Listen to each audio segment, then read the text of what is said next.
Learn English like a spy. Fast memory. Secrets from Lydia. I still remember that morning at a small cafe in London. The air smelled of roasted coffee and rain. Two men were talking fast in English behind me. At first, their words blurred together. But then something unexpected happened. A few words came back to me from nowhere. I had learned them months ago.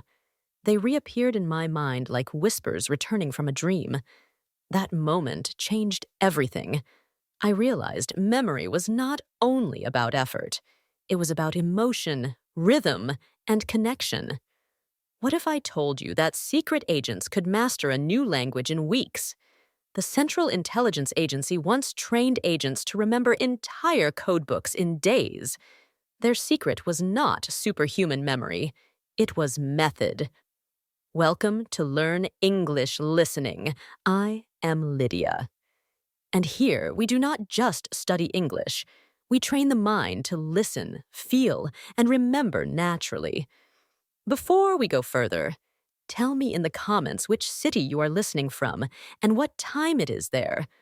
I want to know where in the world your English journey begins today. In this episode, you will learn 5 spy-level secrets to make English words stay in your mind like clues in a mission. They come from psychology, neuroscience, and practical habits that anyone can use. You will see that learning faster is not about pressure. It is about rhythm. So close your eyes for a moment. Take a deep breath. Imagine this is your first mission. You will listen differently. You will think differently. And by the end, you will never see English learning the same way again. Let us begin with the first step, the memory trigger. There was a time when I studied English the way most people do. I copied hundreds of words into notebooks. I made flashcards. I listened to podcasts. I repeated them until my voice went dry. Yet every morning, it felt as if someone had erased my memory overnight. Have you ever studied for hours and then forgotten almost everything the next day? That frustration made me believe something was wrong with me. Maybe I was too old. Maybe my memory was weak. But then I learned that forgetting is not failure. It is a natural stage of how the brain protects itself from overload. Our minds are not made to hold every detail at once.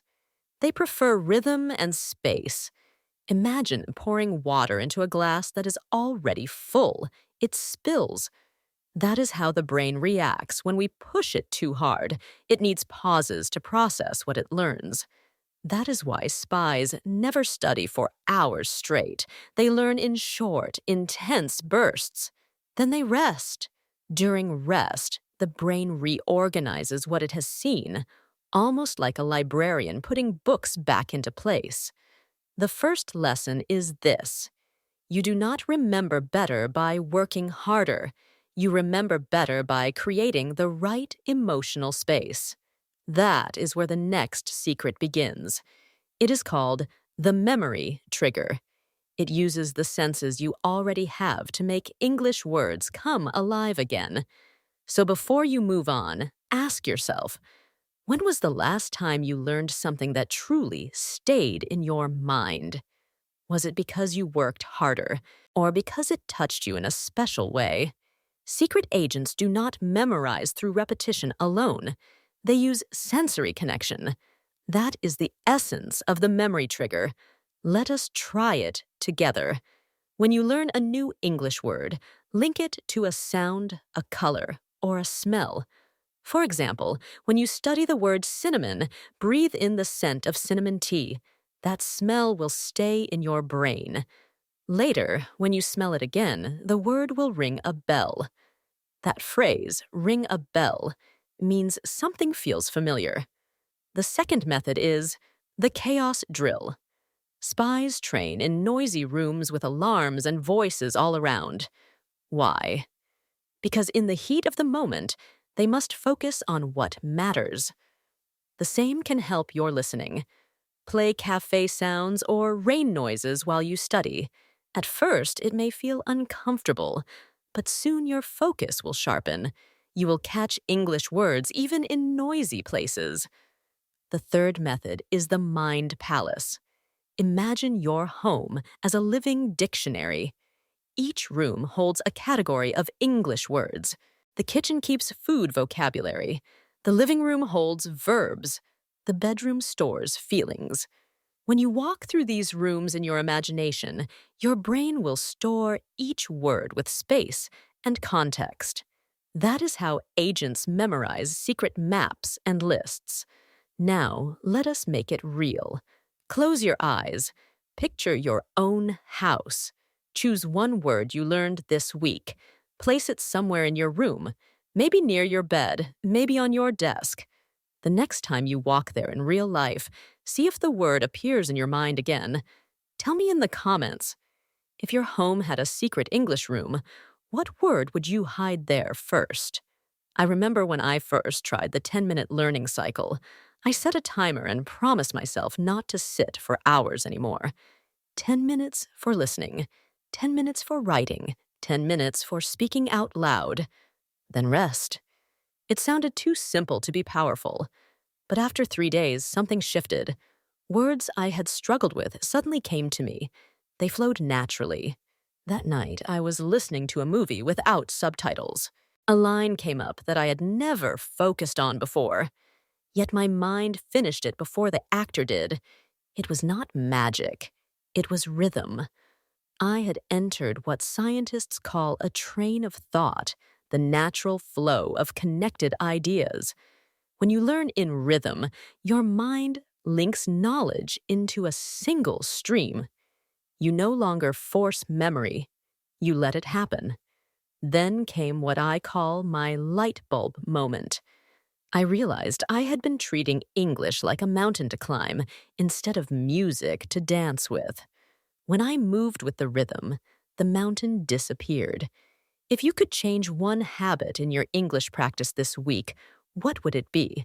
Would you spend less time memorizing and more time listening? Would you learn fewer words but repeat them with more emotion? Now, a small test. I will say 3 words. River, silence, journey. Repeat them once now. Close your eyes, then try to say them again without looking. If you can do that, your brain just practiced active recall, the same skill used by professional memory trainers. That is how secret agents learn. Short bursts, clear rhythm, emotional connection. Not perfection, but focus. That night, I smiled to myself. English was no longer a wall, it had become a rhythm. And I was finally dancing with it.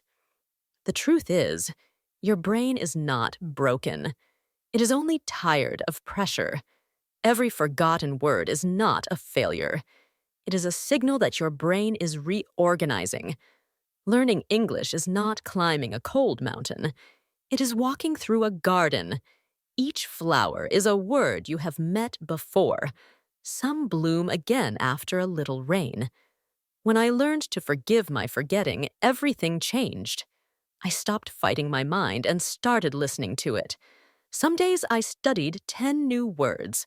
Some days only 2. But each word became part of my story. I want you to remember this. Even spies forget their codes sometimes. What makes them great is not perfect recall. It is calm recovery. They trust that the code will return when needed. You can do the same with English.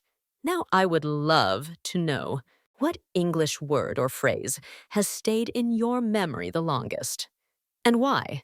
Share it in the comments, because the words that stay with us often hold an emotion, a person, or a dream. Learning English is not about collecting words. It is about collecting moments. The more you feel while learning, the longer it lasts. So today, you have learned 5 secret methods that spies once used to sharpen their memory. The memory trigger, the chaos drill, the mind palace, the 10-minute cycle, and emotional learning.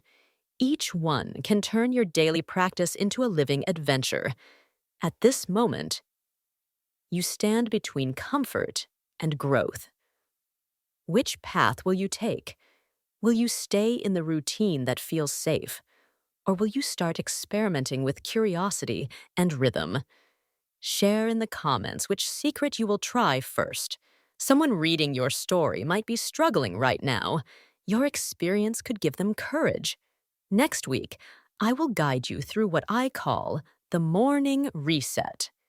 It is a gentle practice to speak English before your brain fully wakes up. It will change how you begin your day. Thank you for learning with me. I am Lydia. And remember, your voice deserves to be heard in any language.